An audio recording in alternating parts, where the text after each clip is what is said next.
So yesterday it was a very huge party of Halloweeny weenie that we have, and I'm still really much hangover.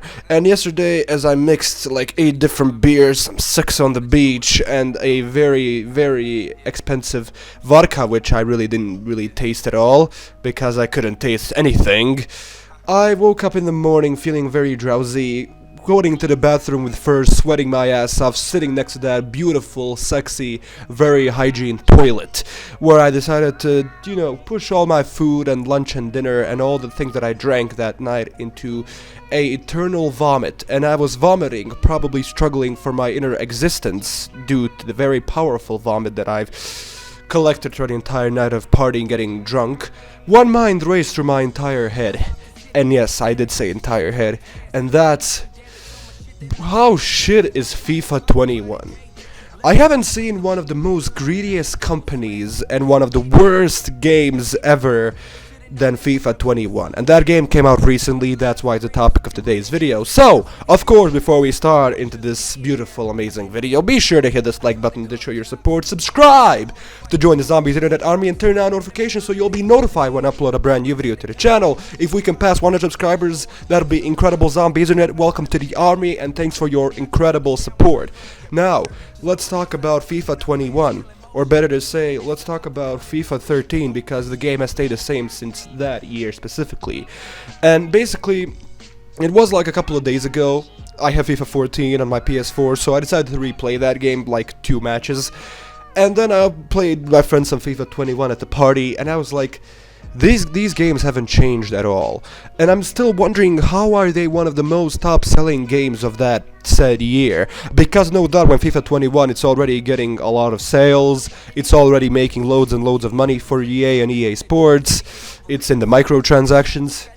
So I'm just kind of wondering, hey, you sport gamer pricks, do you guys realize you're spending $60 every year on what is just a thing you can add in a title update for free in any other game? People always tell me like, oh, look at this Call of Duty series and look at this Assassin's Creed and Battlefield series. They release almost every year, or in Call of Duty's case, every year, and they're this copy-pasted games. Like, but they never mention like Madden or FIFA or NBA 2K. Like, how does FIFA get a free pass? I mean, just look at this. Try counting sheep, but there's one I always miss.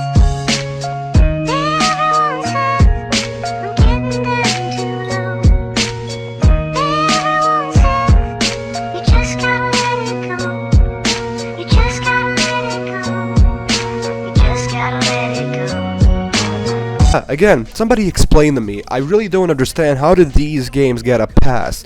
The winning animation once you score a goal, and it's like, it's the same. It's the same with minor adjustments. And again, those adjustments, I'm guessing in game development terms, it's very basic and very simple to change.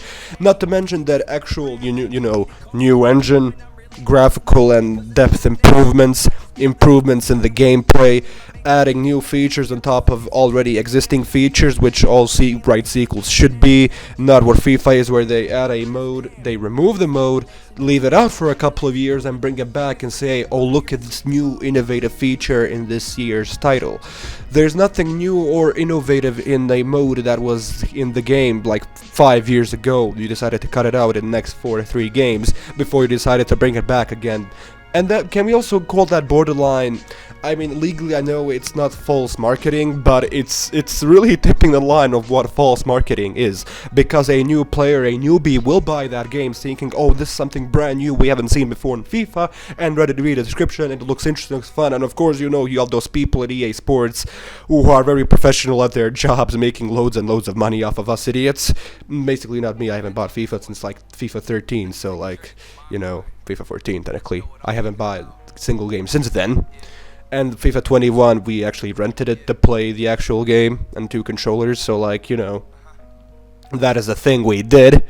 So like, I haven't given my money to EA Sports, well, since FIFA 14, and I'm not planning on anytime soon, unless they like cancel the next year's game and we don't see a FIFA game for at least another 3 to 4 years, and then we see they have a brand new complete engine, a true, and I'm gonna pronounce true next generation experience on the PlayStation 5 and the Xbox Series X and the PC. It's basically the gameplay of FIFA really doesn't change much, and I'm hoping that if it does, we're gonna get better graphics, better gameplay. But people, EA realized, and not just EA Sports, but EA in general as a company realized, I mean, they are the worst company in America, so like, it's not hard for them to do all of this, but they have this very scummy attitude towards their player base, and like, oh, not only that we're gonna sell you the same game every year for $60, and apparently it's gonna be $70 thanks to the next generation hardware, because we gotta get greedy to the maximum. Meanwhile, Cyberpunk 2077 over here and Marvel Spider-Man Miles Morales, even though Insomniac has some shady business practices, I covered that in my video, it's still miles ahead what EA is doing. Like, that's legit insane to me. I can't believe they're actually pulling this stupidity. So, as I'm playing the game, I felt like I needed to drink even more beer during that party, because the amount of alcohol that I already consumed during that night wasn't enough to alleviate the boredom of playing FIFA, of having the most monotonous gameplay ever, and that's what I really don't like in my video games when I have to say the word monotonous. It's horrible. It also reminds me of Batman Arkham Knight, of all games. So like, because it's so repetitive, it's very boring, and especially if you're a bad player when you're playing co-op and you lose, makes it even worse. But these games are, and for the sake of your argument who are saying like, oh, you just don't like the game because you're bad at it, first of all, you belong in a Call of Duty community with that argument, because those are also brain-dead morons. I know I'm one of them because I buy those games, unlike FIFA. Because at least Infinity Ward, Treyarch, and Sledgehammer Games are 3 different companies with different people and different creative visions who actually work on these games, and actually, you know, they lie about changing the engine up until here in Modern Warfare and Black Ops Cold War, where they actually finally changed the engine. But at least they do like differences, do modifications to the engine, and actually build a new game from scratch. Over here we have EA Sports ever like, okay, let's copy paste FIFA 20 for FIFA 21. Oh, we can upscale the graphics a bit. We're not gonna do it too much because, and we're also gonna release on the PS5 and Xbox Series X. We're gonna market the shit out of it, this true next generation sports gaming experience. We're gonna sell you Ultimate Team for a lots and lots of money. We'll be a sucker and buy all of the packs. Pretend like you give a shit about the packs, and other people won't pretend like they give a shit about what you have and what you don't have. And then a new August or September, whenever these games comes out, it's gonna come over. Then FIFA 22 is here, and all of your progress and all the thousands and thousands of whale dollars you've spent on Ultimate Team, it's gonna be wasted down, because that's a cycle of FIFA, and you know, the new game's out, so officially nobody really cares about what you got in the last year's game, because that game is out and this new game's in.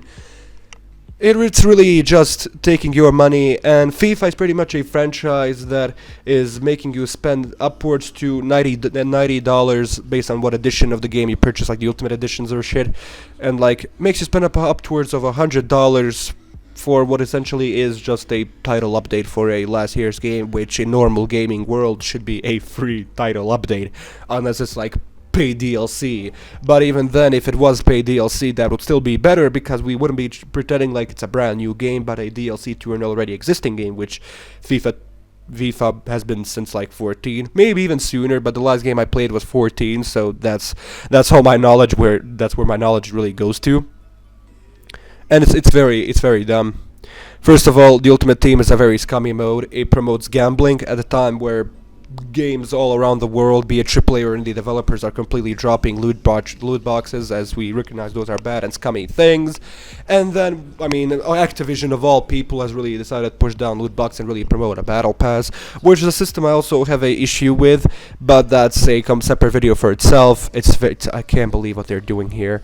The game is literally the same as every year, and people say, oh, but look, they changed the roster, this new player is finally in this new team.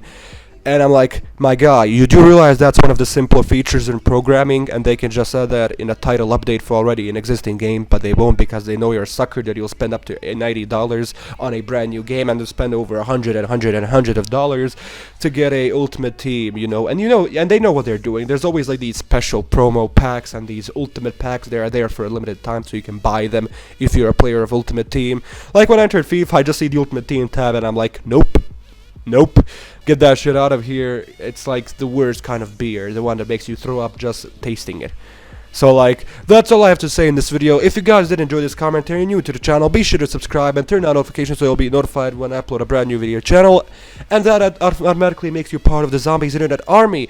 And as well, if you can click that like button to show your support, that would be incredible. As well as check out our Discord server, Wade Manor, in the description below if you want to join, talk to us, debate us on our thoughts, be it objective and or subjective. And follow me on social media, Instagram and Storyfire, all linked in the description below.